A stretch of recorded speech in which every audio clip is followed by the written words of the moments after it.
یہاں پر ہمیں جوائن کیا ہے پاکستان مسلم لیگ نواز کے سینئر رہنما سابق گورنر سندھ محمد زبیر صاحب نے. بہت بہت شکریہ زبیر صاحب وقت دینے کے لیے. سر کیوں آپ کو لگتا ہے, اور آپ سے مراد کی اپوزیشن کو مجموعی طور پر یہ لگتا ہے کہ جو گورنمنٹ فیکٹس اینڈ فگرز کوٹ کر رہی ہے وہ فجر ہیں, وہ غلط اعداد و شمار ہیں معاشی ترقی کے؟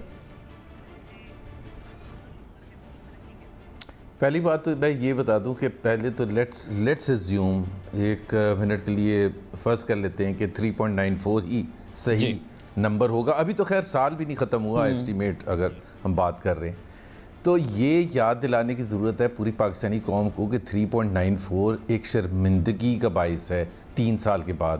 اس پر لڈیاں ڈالنے کی کوئی ضرورت ہی نہیں ہے. یہ بالکل ایسے ہی ہے کہ آپ پہلے 2 سال فیل ہوتے رہے ہیں اور اب آپ کی لاسٹ پوزیشن آ گئی اور آپ دھماڑ ڈال رہے ہیں, تو محلے والے بھی اور گھر والے بھی کہیں گے کہ تھوڑی سی تو شرمندگی شو کریں, آپ لاسٹ آئے ہیں.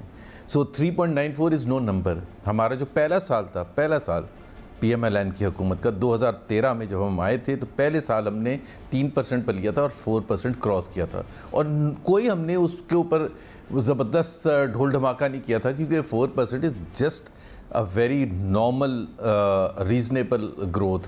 پاکستان کی جو پاپولیشن گروتھ ہے اس کے حوالے سے جب تک آپ 5.5% وغیرہ تک نہیں جائیں گے تو آپ کے لیے کوئی سینس آف اچیومنٹ ہونا ہی نہیں چاہیے. پہلی بات تو یہ ہے کیونکہ یہ اتنی انکمپیٹنٹ حکومت ہے کہ یہ کچھ نہ کچھ شو کرنا چاہتی ہے. دوسری چیز, وائی وی بلیو کہ اس حکومت پر ہم انٹیگریٹی نمبرز کے ہم بلیو نہیں کر سکتے.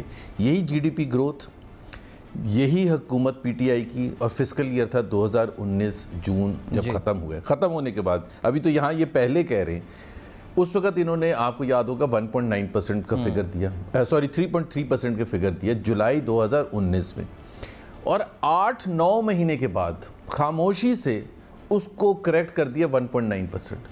اب آپ گیپ دیکھیں 3.3% اور 1.9%. کوئی پوچھے کہ بھائی چلو 0.2%, 0.3%, 0.5% تو چلے سمجھ آنے والی بات ہے. 3.3% کیوں بتایا گیا تھا؟ 1.9% جب کریکٹ کیا گیا تو آج تک اس کی کوئی وضاحت دی گئی ہے؟ یہی حماد اظہر صاحب تھے نا جنہوں نے بجٹ پریزنٹ کیا تھا جون 2019 میں. تو حماد اظہر صاحب جو اتنی بڑھ کے مار رہے ہیں تو ان سے یہ تو پوچھے کہ بھائی وہ جو آپ نے جب پہلے اتنا مشکل چینج کیا تھا, ڈراسٹکلی سگنیفیکنٹلی کٹ ڈاؤن کیا تھا ایکچول نمبر, تو پھر ہم آپ کی بات نہیں مان سکتے. تیسری بات کہ یہ سب کیا شو کرتا ہے پلاننگ کے حوالے سے. آج سے 1.5 مہینہ پہلے تک یہ حکومت کیا ایسٹیمیٹس لگا رہی تھی؟ اسٹیٹ بینک آف پاکستان کیا ایسٹیمیٹس لگا رہا تھا؟ منسٹری آف فائنانس کیا ایسٹیمیٹس لگا رہی تھی گروتھ کے حوالے سے؟ کسی نے کبھی کہا تھا 3.9%؟ زبیر صاحب اسٹیٹ بینک نے بھی تو ویلیڈیٹ کیا ہے اسی گروتھ کے آئی ایم ایف نے کہا 1.5%, کسی نے 2%. تو ایسے مطلب ایک دم سے کیا ہو گیا؟ اس کا مطلب یہ ہے کہ اگر یہ مان لیا جائے 3.94% ہے تو اس کا مطلب ہے آپ کی کوئی پلاننگ نہیں ہے. تو آج اگر مجھے آپ کچھ بتائیں گے تو میں کیسے مان لوں؟ اور آخری بات جو پریزنٹ فائنانس منسٹر ہیں شوکت ترین صاحب, وہ جب فائنانس منسٹر لگائے گئے حفیظ شیخ کو نکالا گیا, اس وجہ سے نکالا گیا کہ پور پرفارمنس. اس حماد اظہر کو ٹیمپریری لگایا گیا تھا, وہ تو میں نہیں کہہ سکتا. اس سے پہلے اسد عمر کو نکالا گیا. چوتھے فائنانس منسٹر ہے. چوتھے فائنانس منسٹر نے آ کے کیا کہا؟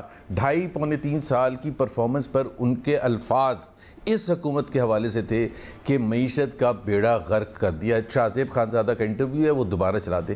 کوئی ڈائریکشن نہیں ہے, کوئی ان کو سمجھ بوجھ ہی نہیں تھی کہ یہ انہوں نے کرنا کیا ہے. انہوں نے ڈی ویلیویشن جو کیا تھا. لیکن زبیر صاحب شوکت ترین صاحب خود کہہ رہے ہیں کہ اب جب انہوں نے ڈاکیومنٹس دیکھی ہیں اور ریویو کی ہیں سارے ریکارڈز اکنامک, تو وہ سمجھتے ہیں کہ یہ جو گروتھ پروجیکشن ہے یہ بالکل ٹھیک ہے. اب تو وہ اپنے اس بیان کو تبدیل کر چکے ہیں. تو کر لیں جب بیان کو, وہ اگر یہ کہہ دیں شوکت ترین صاحب کہ میں نے جو شاہ زیب خانزادہ کو انٹرویو دیا تھا آئی اسٹینڈ کریکٹڈ. میں نے جو کہا تھا کہ اس حکومت نے معیشت کا بیڑا غرق کر دیا ہے, ان کی کوئی ڈائریکشن نہیں ہے, انہوں نے انرجی پرائسز انپریسیڈنٹڈ بڑھا دیے, انہوں نے انٹرسٹ ریٹس ڈبل کر دیا, یہ ساری چیزیں جو اگر یہ کہہ دیتے ہیں شوکت ترین صاحب تو ہماری بحث بالکل مختلف ہوگی. لیکن ابھی تو میں کس کی بات مانوں؟ شوکت ترین کی بات مانوں یا کس کی بات؟ فائنانس منسٹر جو شوکت ترین ہے. اگر آپ کو خود اندازہ ہو جائے گا, یہ جو میں پوائنٹ آؤٹ کر رہا ہوں, خود اندازہ ہوگا کہ یہ کتنا بچپنا ہے اس لیڈرشپ میں جس کے ہاتھ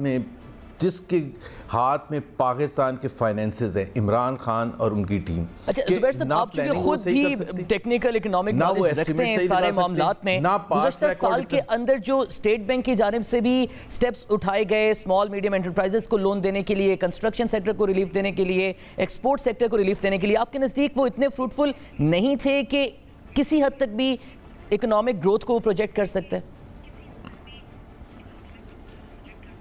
ایک تو ایکسپورٹس کی بھی متھ میں سب کے سامنے کہ جی پی ایم ایل این کا جو ایک بہت سی زیادہ تر میکرو اکنامک انڈیکیٹرز ہمارے آؤٹ اسٹینڈنگ تھے، چاہے وہ فسکل ڈیفیسٹ تھا، گروتھ تھا، انفلیشن تھا، جتنے بھی میکرو اکنامک انڈیکیٹرز تھے تقریباً زبردست تھے. ایک جو جس پر ہم نے اسٹرگل کیا اور وہ پورا انٹرنیشنل انوائرمنٹ تھا، انٹرنیشنل کموڈیٹی پرائسز گر گئی تھی، تو اس وجہ سے ہماری جو ایکسپورٹس کے اماؤنٹ وائز تھا وہ ہم اسٹرگل کر رہے تھے. لاسٹ ایئر پہ ہم نے ریکور کیا اور پازیٹیو 13% گروتھ دکھائی. 24.8 بلین ڈالرز پر ہم نے چھوڑا تھا 3 سال پہلے. ابھی 3 سال کے بعد ہر روز ہم سنتے ہیں، ہر منسٹر آتا ہے، اچھا وہ بھی بولتے ہیں جن کو یہ بھی نہیں پتا کہ اے کیا ہوتا ہے معیشت کا اور زیڈ کیا ہوتا ہے، وہ بھی بولتے ہیں کہ جی دیکھیں ہم نے ایکسپورٹ پہ کیا کرتے. بھائی ایکسپورٹ آپ کی 3 سال کے بعد کم ہے، 3 سال کے بعد 24.8 بلین ڈالرز نہیں ہوگی. تو آپ خود بتائیں کہ وہ ایریا جس میں ہمارا ایک ویکنس تھی لیکن لاسٹ ایئر ہم نے پک کر لیا تھا. اسی طرح سے میں اور اعداد و شمار کے حوالے سے بتا دوں کہ per capita G D P بتایا گیا کہ 1300 پتہ نہیں کتنے 61 سے 1550 ڈالر ہو گئے، یہ بتایا گیا. اس کی کیلکولیشن میں 2 صرف چیزیں شامل ہوتی ہیں، ایک جی ڈی پی ٹوٹل جو آپ کا وہ ہے جی ڈی پی سائز ہے، اور پاپولیشن. اب پاپولیشن کی فگر پرانی جان بوجھ کے لیے کم پاپولیشن کا نمبر لے کے G D P per capita کو بڑھا دیا. ابھی آپ مجھے بتائیں یہ فجنگ نہیں ہے تو اور کیا. ابھی کونسل آف کامن انٹرسٹ میں جو رائے شماری جو پاپولیشن سینسز ہوئے تھے 2017 میں اس کو اپروو کیا گیا ہے. اس کے حساب سے جو پاپولیشن ہے وہ لیں تو آپ کی per capita G D P دھڑام سے گر جاتی ہے.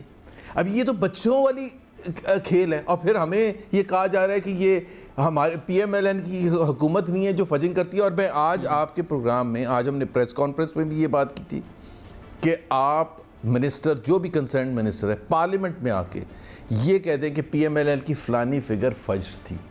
پارلیمنٹ میں شوکت ترین، حماد اظہر یا جو بھی وہ تقریر میں وہ میں نے کہا وہ مراد سعید نہیں، مراد سعید کو تو ظاہر ہے پتہ ہی نہیں وہ بات کیا کر رہے ہیں، بٹ جو ریلیونٹ منسٹری سے تعلق ہے جن کا وہ آ کے اگر یہ کہہ دیتے کہ جی اسحاق ڈار نے یہ فگر فج کی تھی، یہ آپ اون کرتے ہیں یا نہیں کرتے؟ مجھے یہ بتا دیں. تو آپ نے تو ابھی اعداد و شمار جو بتائے ہیں جس میں آپ نے کہا کہ G D P per capita 1500 کچھ ہو گیا، 1500 کچھ نہیں ہوا. آپ ایکچول پاپولیشن لیں تو وہ گر جاتی ہے، 1200 ڈالر رہ جاتی ہے. تو پھر ہم کس چیز کی تعریف کریں؟ اچھا زبیر صاحب، اس سے پہلے کہ میں سیاسی معاملات پر بھی آپ سے ظاہر بات کرنی ہے کچھ ایشوز پر، معاشی امور پر آخری سوال آپ سے یہ کرنا چاہیں گے کہ نون لیگ جب یہ کہتی ہے کہ ہم 5.4% پہ یہ اکنامک گروتھ چھوڑ کے گئے تھے، تو آپ کے نزدیک وجہ کیا بنی کہ وہ لانگ ٹرم پلاننگ کیوں اتنی اثر انداز نون لیگ کی نہیں ہو سکی معیشت پر، کہ جب پاکستان تحریک انصاف کی حکومت آتی ہے تو وہ گروتھ سٹیبل نہیں رہ پاتی، پھر ہمیں گراوٹ کا سامنا کرنا پڑتا ہے اکنامک فیلڈ میں؟ بڑا سمپل سا نا، گروتھ کا مومنٹم ایک ہوتا ہے. ایک سب سے زیادہ امپورٹنٹ چیز جو معیشت میں ہوتی ہے وہ ٹرینڈز ہوتے ہیں کہ شروع دن سے آ کے خراب بھی ہو صورتحال تو کیا آپ ٹرینڈز پازیٹیو ہیں؟ فار ایگزامپل کیا گروتھ اوپر جا رہی ہے، کیا فسکل ڈیفیسٹ نیچے آ رہا ہے، کیا ان امپلائمنٹ نیچے آ رہی ہے، کیا پاورٹی نیچے آ رہی ہے. یہ چیزیں ہوتی ہیں جو ٹرینڈز کو ریفلیکٹ کرتی ہیں کہ کیا صحیح سمت پر ہے. ہو سکتا ہے لوگوں کا گلہ شکوہ ہو کہ اب بڑا سلو ہے اور اس کو پک کرنا چاہیے، لیکن کم سے کم ٹرینڈز تو ہوتے ہیں.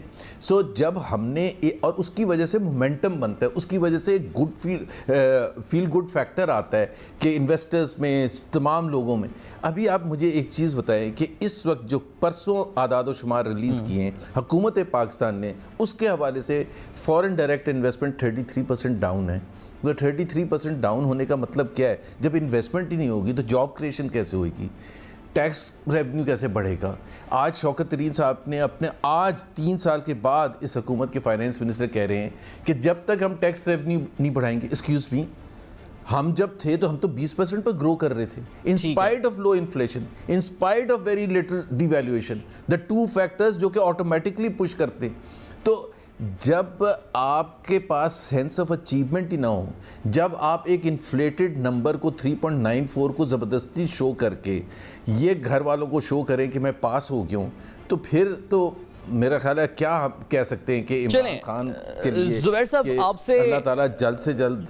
ٹھیک ہے, معاشی امور پر تو کافی سیر حاصل گفتگو کی ہے, سیاسی معاملات پر کچھ آپ سے بات کریں. چودھری نثار صاحب حلف لینے جا رہے ہیں کل پنجاب اسمبلی میں, کیا معاملات ہیں, کیا ان کے رابطے وغیرہ ہوئے ہیں شہباز شریف صاحب سے, آپ کی پارٹی سے, کیسے دیکھ رہے ہیں ان کی انٹری کو آپ؟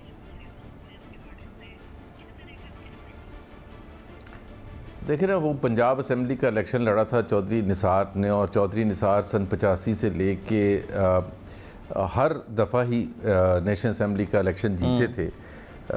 میرا نہیں خیال ہے کوئی ایسا الیکشن تھا پاکستان کی تاریخ میں سن 85 سے لے کے آگے جس میں ان کو شکست نہیں ہوئی تھی. 2018 میں, اور ایک میں کہنا نہیں چاہتا, 2018 میں پہلی دفعہ وہ انڈیپینڈنٹ لڑے تھے, نیشنل اسمبلی سے بھی, پروونشل اسمبلی سے بھی. نیشنل اسمبلی کا وہ ہار گئے تھے, اور پروونشل اسمبلی کا ظاہر ہے ان کی اپنی سیاسی سوچ کے مطابق انہوں نے فیصلہ کیا کہ انہوں نے حلف نہیں لینا. اب انہوں نے فیصلہ کیا کہ وہ حلف لینا چاہتے ہیں. میرا خیال ہے سیاسی تجربہ بھی ہے ان کو, اور اگر وہ حلف اٹھا رہے ہیں تو ٹھیک ہے. نہیں زبیر صاحب, ہمارا اس سے ضرورت ہے ویسے حلف اٹھانے کی, کا اس وقت اچھا ضرورت تھی حلف اٹھانے کی, یہ کوئی مجبوری تھی, اور آپ کہہ رہے تھے کہ پی ایم ایل این کا کوئی تعلق نہیں ہے ان سے؟ جہاں تک مجھے پتہ ہے, مجھے اندازہ ہے کہ چودھری نثار نے ایک فیصلہ کیا ہے. چودھری نثار ایک طرح سے ری انٹری کر رہے ہیں پولیٹکس میں 3 سال کی غیر موجودگی کے بعد. تو ہلچل تو ہوگا, لوگ باتیں تو کریں گے, انٹرسٹ بھی لیں گے. ایک بڑا نام تھا, ہر حکومت میں رہے ہیں, جو پی ایم ایل این کی 3 حکومتیں تھیں, اور پاورفل منسٹر تھے. تو اس حوالے سے اس کے سیاسی اس پر سیاست تو ہوگی. لوگ ضرور اندازہ لگانے کی کوشش کریں گے کہ وہ اس وقت حلف کیوں اٹھا رہے ہیں, کیا مجبوری ہے, کس وجہ سے آ رہے ہیں. زبیر صاحب, مسلم لیگ نون کا کوئی ان سے رابطہ نہیں ہے کسی قسم کا, اور شہباز شریف سے بھی ان کا کوئی رابطہ نہیں ہوا حالیہ دنوں میں؟ دیکھیں, انڈیویجول طور پر مجھے نہیں پتا کس کا رابطہ ہے. جہاں تک میں جن لوگوں کو جانتا ہوں کسی کا رابطہ نہیں رہا. مطلب ظاہر سی بات ہے, اتنے سال وہ مسلم لیگ میں رہے ہیں, تو ان کی پرسنل لیول پر کچھ نہ کچھ تو ریلیشن شپ ہوگی, لیکن وہ سیاسی طور پر ایسا رابطہ کوئی بھی نہیں ہے. ٹھیک ہے, بہت بہت شکریہ محمد زبیر صاحب, ہمارے ساتھ آپ موجود ہیں, تمام امور پر ہمیں اپوزیشن کے اپنی پارٹی کے موقف سے بھی آگاہ کر رہے ہیں. ناظرین,